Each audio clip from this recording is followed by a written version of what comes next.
All right. Well, perhaps we will get going, and people will continue to join, hopefully, through the session. First of all, I'd like to thank all of you for allowing us to change the date. I was a bit under the weather, ironically, for the topic of conversational AI. I lost my voice. Hopefully today I'll be able to carry through. So please bear with me, and hopefully my voice doesn't give out. So with that said, welcome everyone to our second session in the BeautyTech AI Insider Series. And I'm really thrilled to have you with us as we continue our exploration into how AI is reshaping the beauty retail experience. So today's focus will be on the conversational AI. We'll look at how it's not about replacing traditional journey, but really enhancing those journeys, allowing brands to support, engage in, and convert shoppers in a smarter and more emotionally intelligent ways. So I am Irina Mazur. I'm Chief Product and Marketing Officer at Revieve. And our mission here is to help beauty and wellness brands and retailers to elevate digital experiences by blending AI, personalization, consumer psychology. But this isn't about just technology. It's about building trust and connection through every touch point. So with that said, let's dive in. First, I would like to debunk a myth. Conversational AI isn't here to replace consumer e-commerce journey. It's here to enrich it. Today's shopper doesn't want to be boxed in into one experience. I think every one of us is a perfect example of that. Some of us want to browse visually. Some of us want to chat. Some might want a guided quiz. And some want all of the above, depending on at which part of the journey they are. And so what is the winning model? To give the consumer choice. Chat is no longer just a support feature, it's a part of the purchase journey. And so brands and retailers that offer both structured and conversational flows create higher satisfaction, loyalty, and revenue. So what exactly changed? So I would like to boil that down to perhaps three things. AI is now embedded, it's not optional. It's embedded, engraved into every experience. Chat or conversational AI is becoming often a primary discovery tool for many. And consumers expect immediacy and personalization. And as a stats that we're looking at, say it all. 88% of consumers have used a chat or conversation at some point in the consumer journey. 70% prefer them for faster service. And the new consumer journey is real time. It's intelligent. It is conversational. But what is true for beauty specifically? Beauty is deeply personal, deeply emotional. You can't just capture someone's skincare or makeup goals in a drop-down menu. Conversational AI brings that element of empathy, additional nuance to the digital commerce. We also know that structure matters. Many consumers want the clarity, speed, and control, but it's not just about that. There's often a lot of consumers that don't necessarily know what to ask or how to phrase the question. And they do need that guided structure with perhaps a predefined set of questions or predefined set of actions before they're able to jump into that conversation where they could start opening up and asking additional questions. That's why best experience is really a hybrid experience. You need to figure out how to put in this kind of guided product quizzes or Q&As for the consumer, how and when to prompt them to do analysis if it's relevant to a particular category, or evaluation, and then provides them with options and advice, but then also introduce an option to perhaps clarify a point, to ask additional questions, and refine that journey in a real time. So I think one of the key points, and we've been asked, and many of our partners been asking us, are the structured flows going away? Absolutely not. Structured flows are very much needed. Think of them as sort of the backbone of that conversation.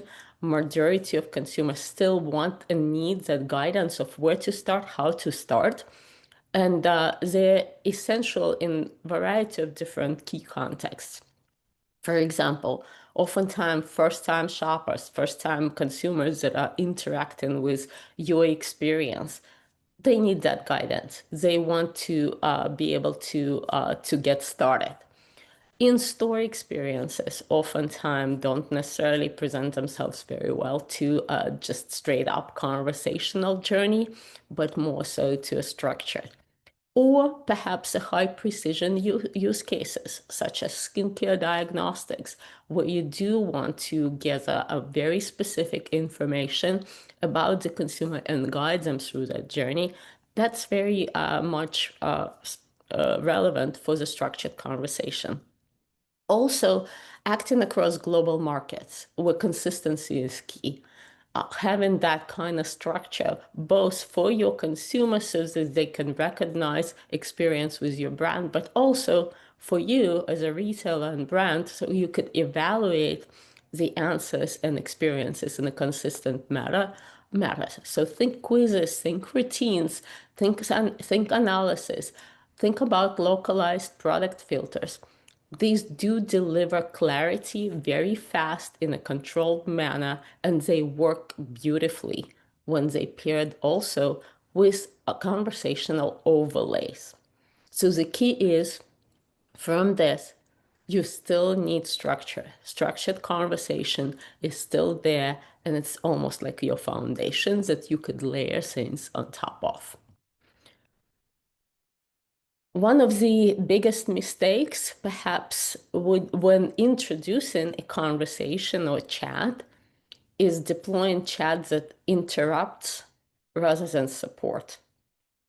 So best-in-class conversational design needs to appear in at a very specific point in a journey, needs to know what particular value you are driving to, and it also needs to know when to stop and when to step back. Otherwise, the conversation sometimes could be endless.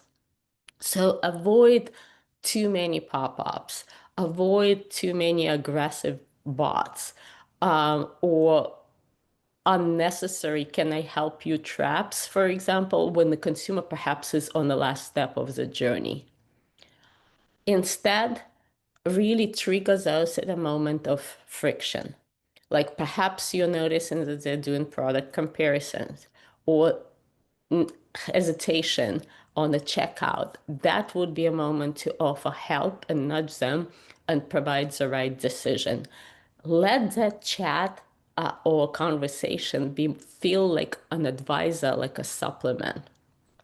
And really, the truth is, it's not about implementing a chatbot or conversation just for the sake of it. It's really about finding the right moments when to inject that into that conversation, into that journey. Bad chatbots distract. No matter what technologies they're using and how fascinating they might be, too long, too irrelevant conversation takes them away from your journey. The great ones truly guide. So it's not just about deploying a chat or conversational AI. It's about deploying sophisticated journey with different thoughts processes, right? And optimized for what you're trying to achieve, optimized for the hesitation point. It really is meant to be introduced to elevate the journey further. And then one of the things, keep in mind, keep it always mobile optimized. We've seen a lot of conversations that pop up and cover the main flow, that prevents the main journey from occurring. So really, when designing this mobile conversation, think not only about it fit in the screen size, but also think about what will be in focus.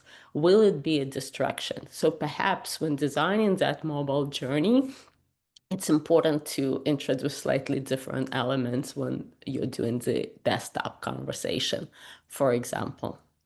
And it's extremely important to not dismiss it. In fact, if I were to make an advice, I would say think mobile first over the desktop. If you figure that out, you will be great because majority of the beauty browsing today is actually done on mobile. So, a lot of questions, and one topic that I want to bring up in this conversation is about risk and governance. We've been asked about that a lot, and I'm sure that's also top of your mind when dealing with Gen AI and conversational AI specifically, right? Is it safe for the brand to include it? And I would say without orchestration, open-ended LLMs can in fact and will drift off topics or sound off brand. So it does need really structured training. It does need topic boundaries, and it does need source control because it is smart and it is intelligent and it will start answering the way it wants if you don't put those guardrails. And what you need, I would call off four things, right?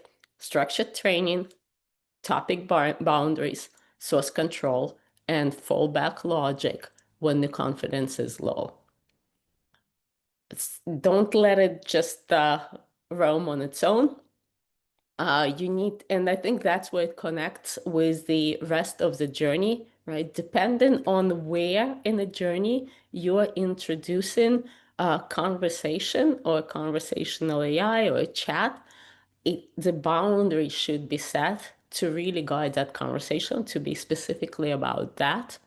You need to train the system on how to answer the questions that perhaps roam outside of that, where to stop and kind of put it back into the structured journey, and where to have perhaps not such an open-ended logic, but really very refined, very specific logic for some high-risk questions.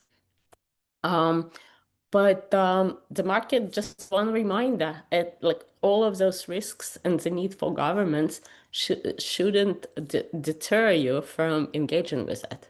The market is growing, and only brands with AI guardrails and AI can scale safely, right? So you do need it, but make sure that you thought through about the guardrails you put in place that are relevant to the journey you're trying to structure.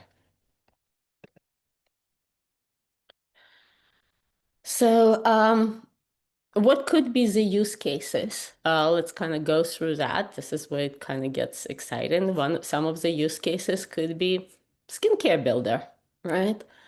Perhaps what you could do is use a quiz or questions and prompts and guided journey for fast input, and then offer the chatbot for the deeper context, maybe for some clarifying questions, maybe for certain definitions.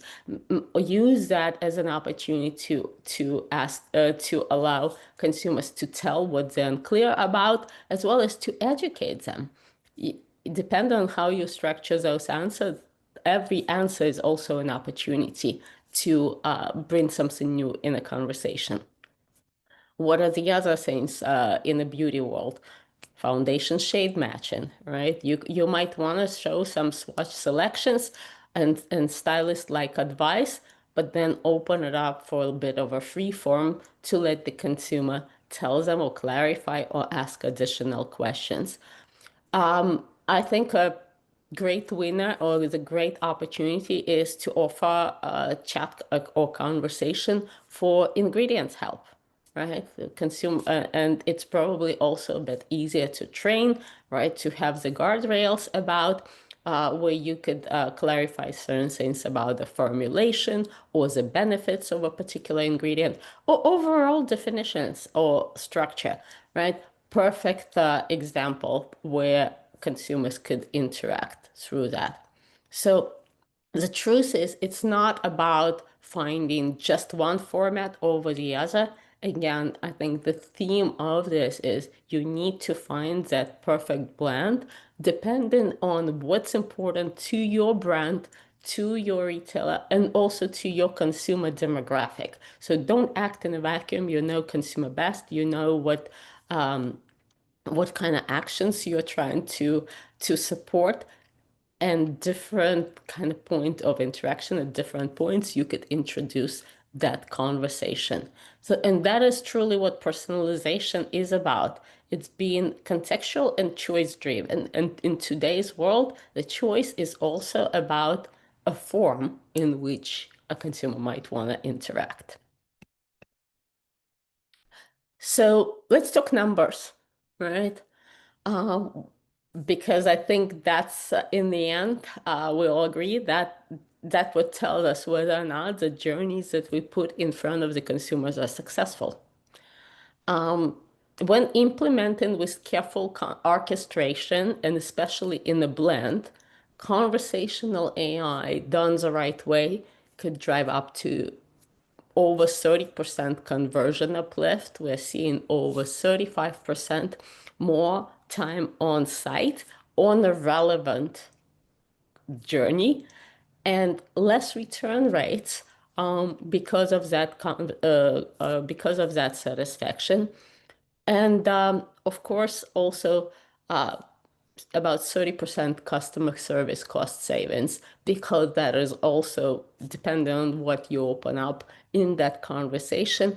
That also offers an opportunity for consumers to ask all of those questions and clarifications about uncertainties that they might have.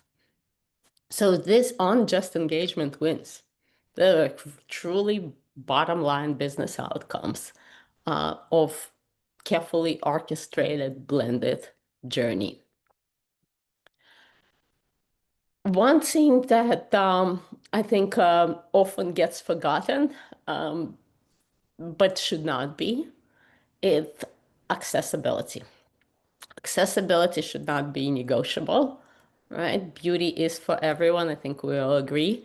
And so all the experiences that we put together, including the conversational experiences, have to be accessibility compliant and compliant with the standards that are out there. But it's interesting to mention that by being compliant, not only you serve the community that needs that accessibility. I want to remind that in today's world, experiences that are accessible and that are compliant with all the standards have higher rankings with SEO and also stronger Gen AI discoverability. You will start noticing that, yes, it does impact your SEO and Gen AI discoverability if you do not have or do not follow certain accessibility guidelines in the experience that you present. So oftentimes that becomes kind of secondary, right? Menu rollout experience and then patch up accessibility issues. Don't leave it. Plan for accessible designs and accessible solutions right away. It's not a nice to have. It's really gross level. And it really is important on all different fronts today. So what are the practical things, right, to watch for when we're talking about accessibility. And I know that sounds kind of silly, but oftentimes that gets forgotten in the conversational pieces. So don't use small text, use scalable fonts. Ironically, we're seeing that happening often because people are aware that they need mobile experience. And so they're trying to kind of figure out how to optimize that mobile screen and feed so many different components of the journey. Well, that shouldn't come from small text, right? The solution shouldn't come from small text. Visual only flows. You have to have an alternative text for all of those components, uh, carefully crafted. Um, you have to have the transcribed content. So content without captions will not be accessible. And then don't forget and do not design for keyboard only users. Design for all this kind of different navigation and devices and enable that fallback navigation. Accessibility should be built in right away in that inclusive strategic design. There's a lot of components that is really difficult to do after the fact, especially when you're building this complex journey with different touch points and different forms of interaction from structured to a conversational. Make that one of the very considerate thoughts as you're doing your very first design and as you're designing both for mobile user as well as for the desktop.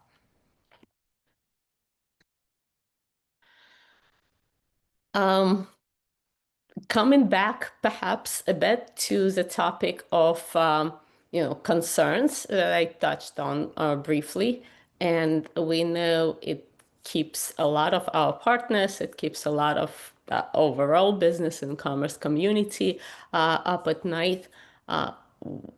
Will AI say something of brand, right? Will we be able to handle regulatory complexity? Will it stay consistent across the market? And the answer is yes, if you orchestrated it well. AI can do a lot of different things, but you still, again, I'm coming back to that. You can control AI, you should control AI, and orchestrate all of those different touch points. Control the system, don't let it be free will, and then it will stay on brand, it will address regulatory issues correctly, and it will stay consistent. But you have to control your system.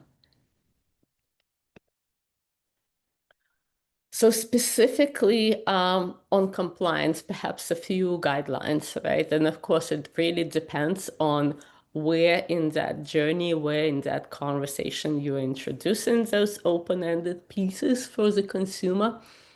But you have every ability to block risky terms and introduce perhaps a bit more of a canned or standard answers when those terms showing up in a conversation. You can introduce those kind of canned auto disclaimers wherever you sense that the conversation might be getting into something a bit touchy. So, for example, if somebody is asking about the benefits of a particular product in beauty, like skincare, it's okay to be extra safe and train your AI to add this extra sentence of saying, this is not a medical advice. Abundance of caution is not going to hurt you. And then if you don't want to go into too deep, you could kind of create some additional canned answers, such as for the deeper concerns, go to a dermatologist or something else. So guide that conversation. Of course, AI can come up with a lot of answers on a lot of topics, but close that door, guides that conversation, controls that conversation. So one thing that I would suggest is perhaps start with your own checklist, right? And your legal team should be able to advise you, right? Which kind of conversations that they want to avoid. Maybe it's related on to claims or disclaimers, right? Or how you're guiding kind of that conversation. So you might want to have a list of those topics for which you want to train the system to give a very structured, very narrow answers that don't open the door to like a longer conversation. The goal, remember, the goal of introducing that conversation is not to become a weak encyclopedia for consumers. Your goal is still to guide them and complete the purchase, right? To convert that journey while building trust and relationship and loyalty. But it's okay to not go and engage into the topics you yourself don't want to engage. You could also train it to give the answers in your tone of voice. So if you're defining something differently, if you're not using certain words, you could train your AI system to avoid that and replace them with your language. And I do say work with legal to get that guidance on which topics to avoid, which topics to. You could close those topics very quickly with AI and it will not go there. So that is really how you launch Gen AI team that your legal team supports. Involve them early on and build that in.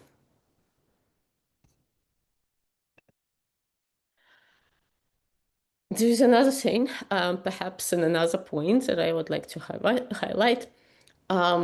You can't afford AI that kind of lingers on its own and then misunderstands and perhaps also guides the shopper into too long of a conversation. And we all know there's a lot of different consumers out there. Some of them, once they get on chat, they will continue talking. It is the job of that conversation to kind of stop at some point and hand it off back to the shopping. So do offer reset options, right? Do remind consumers that they will need to get back in, right? Don't let that conversation linger too long. You can train your model and you could build those kind of points where you could suddenly have a question like, hey, now do you want to complete your purchase? Any different ways of kind of stopping that conversation and handing it back to the path to purchase, right? Always have that easy option for users to opt out of the conversation as well, so that they don't get dragged in. If the answer is if you provided them the answer, I think that one more nudge to tell them to get back in with options that take them back to the needed screen is extremely important. From a security perspective, also encrypt everything. That just kind of goes without saying. And then make sure that you're also learning from those interactions. Uh,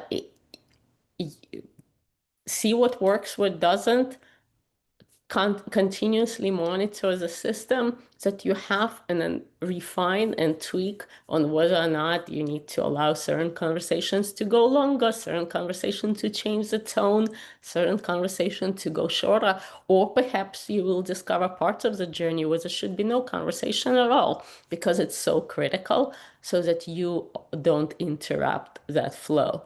So it it is I think if there is one message that I want to say here, you should still be able to personalize the journey even with all the guardrails that you put in place.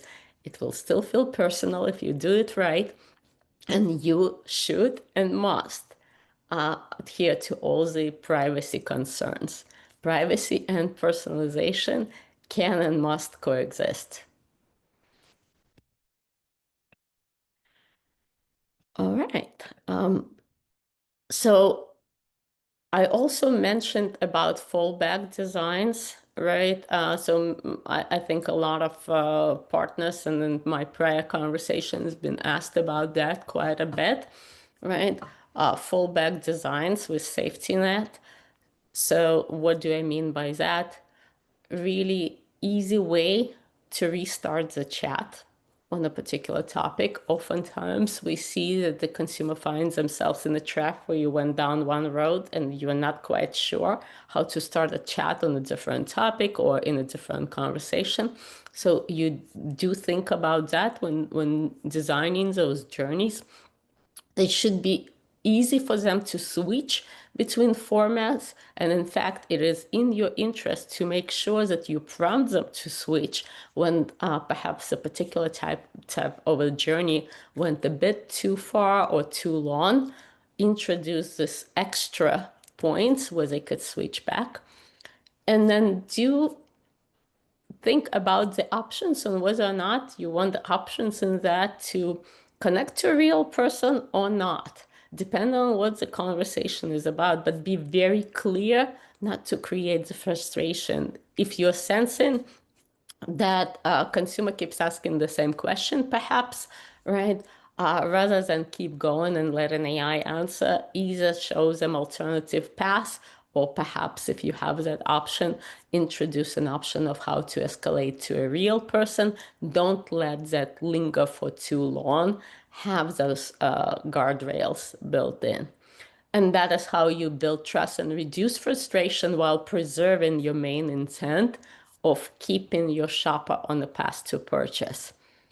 So offer clarification prompts.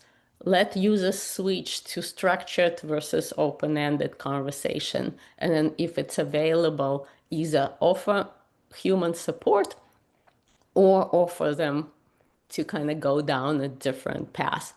But I think again and again, I want to remind you, don't focus on building a conversational journey. Focus on building the journey that converts and that builds trust, and make sure that you introduce that conversation in right places when needed, and when that conversation accomplished its mission, allows the consumer to switch back, because I would imagine you all want them to complete the purchase and build trust and have that experience. So trust is ability to guide them and give them options, and do offer them an opportunity to correct mistake, right? If they're dissatisfied with the answer, provide a graceful way of putting them back into the journey and repairing that trust.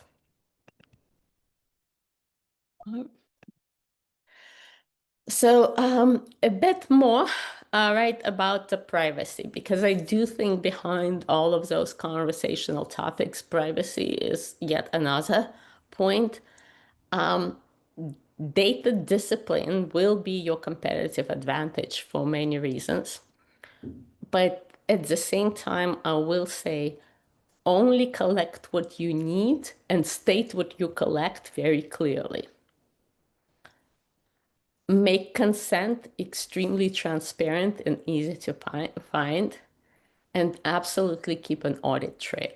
So align with global standards, understand the local standards as well, and regional standards and laws, and make sure that you you kind of cross all those dots, right, and all those T's.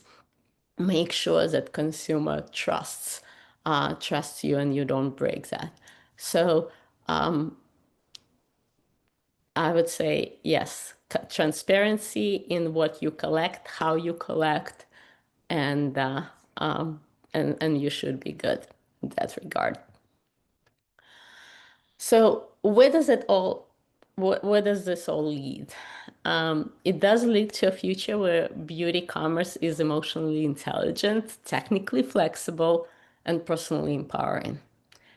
I would say let shoppers click, chat, and choose. Again, it's not about one versus the other. It's about having them both in a cohesive journey that really guides and builds that trust, and that converts, right? That works for you. And then let retailers and brands convert, comply, and connect. So some shoppers will always want to talk.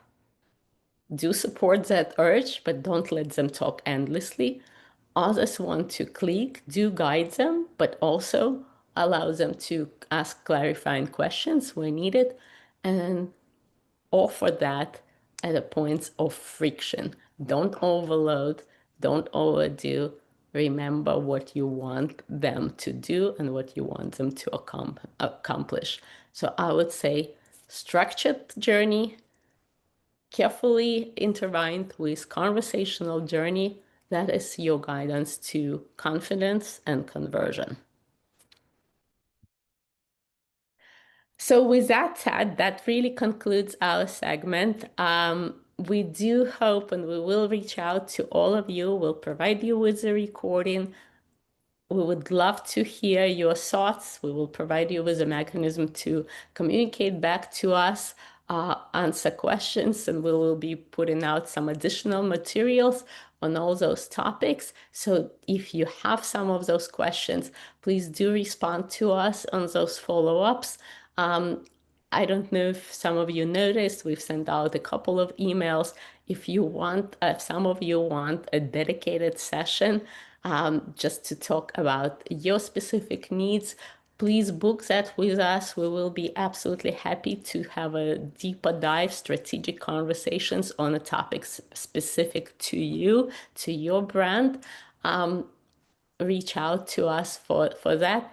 And some of you would like to join us in our next conversations and be a guest and perhaps share your experience, also do reach out. We would love to hear from you and have some of those conversations. We'll schedule that gladly. And in the meantime, if you want to take a look at some of the live experiences, please do. And of course, our Revieve team can show you some examples of what's out there, of some do's and don'ts. But again, don't be shy, don't hesitate. Please reach out to us. We'll follow up. Book that strategic sessions that's specific just to your team. Bring your teams into that conversations. And happy conversation and happy journey. And hopefully, none of you lose your voice, right? I'm happy that I was able to get through this. And thank you again. And we'll see you for the session number 3, just a week away.